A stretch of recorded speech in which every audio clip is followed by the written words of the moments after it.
now going to discuss the topic of feeding. By around 12 months, a child can finger feed and hold a spoon, and by around 24 months, they can often self-feed using a spoon, and by their 3rd year, they will use a fork to stab food. Cutlery skills will develop in line with the family lifestyle, and eventually a child can progress on to using a knife and fork together. When you are supporting your child to develop their feeding skills, make sure to complete your task analysis first.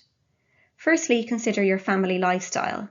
Do you all eat your dinner or your meals together? If not, is there a time that you could incorporate this in your week so that you can model the correct technique to your child in the actual task itself? Consider your child's environment. Where are they sitting to feed themselves? Often children are sitting on adult-sized dining chairs, and these are not providing them with the ideal 90-90-90 posture. There are many different children's dining chairs available on the market, and these should be considered if possible. Hand position should also be considered, and make sure that the size and weight of the cutlery is appropriate for your child. There are many different specialist cutlery options, such as those in the picture called caring cutlery, and this encourages correct finger placement, which is needed for putting pressure through the cutlery. If you are not using children's cutlery, is the knife and fork comfortable in your child's hand? Using the technique of backward chaining can often be of help. And use timers to avoid fatigue during long periods of time sitting at the table. When you are supporting your child to develop their cutlery skills, you can mark on a knife and a fork using Tipp-Ex or a sticker of where they should place their pointer fingers. Practice cutting without a fork first. Start with cutting using longer soft foods such as sausages, chips, carrots, fish fingers or banana. Encourage your child to start the chopping of food. Often help towards the end. Model and demonstrate how you would like your child to be able to use their cutlery. However, there are many different techniques and your child should be supported in the method that is most comfortable for them. Offer choice. Different colours and shapes of cutlery and plates can often encourage the child to participate in the task. You can support the development of your child's cutlery skills by using play. Practice, practice, practice is key, and practicing away from meal times when your child is under less pressure can often be of help. Practice cutting non-food items, for example Play-Doh, away from the kitchen table. Use pretend Velcro fruit or vegetables. Hold a doll's tea party. Involve your child in baking, and they can help you to cut pastry or banana or soft chocolate bars. Trial a Montessori knife or crinkle cutter to make it fun. In order to develop knife and fork skills, your child needs to be able to hold the cutlery comfortably, and often the position in the photograph shown here, with your first finger resting on top of the knife and fork, is the most functional. Some children may prefer to hold the cutlery left-handed, and this is okay. The next step is to put the fork into the food. Next, leaving a small gap, cut with the knife using a sawing action. Stab and saw. Pointer finger.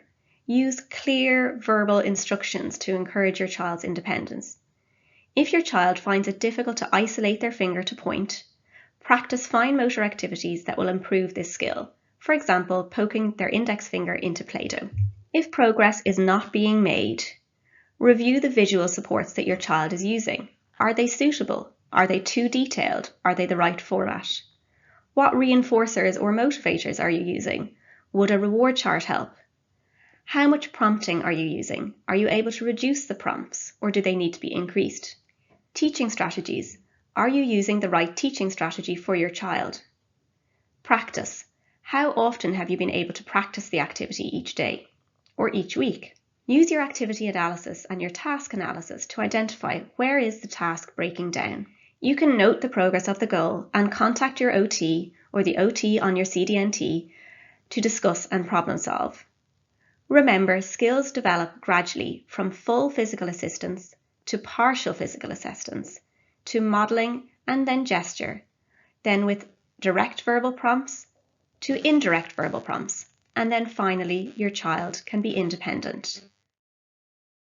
On a final note, the psychologist Jean Piaget once said, "Each time one prematurely teaches a child something he could have discovered for himself, that child is kept from inventing it and consequently from understanding it completely.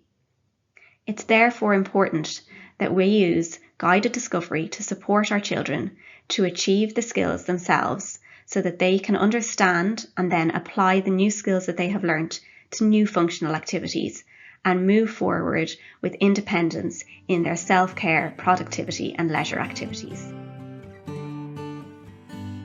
Thank you very much for listening. If you have any questions in relation to the content in this presentation, please contact the Occupational Therapy Department in your local CDNT. These are some YouTube links that you and your child may find helpful.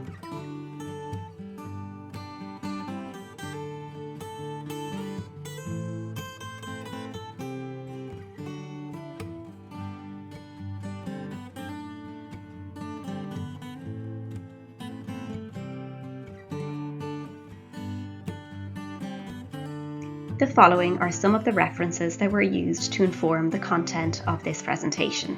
Thank you.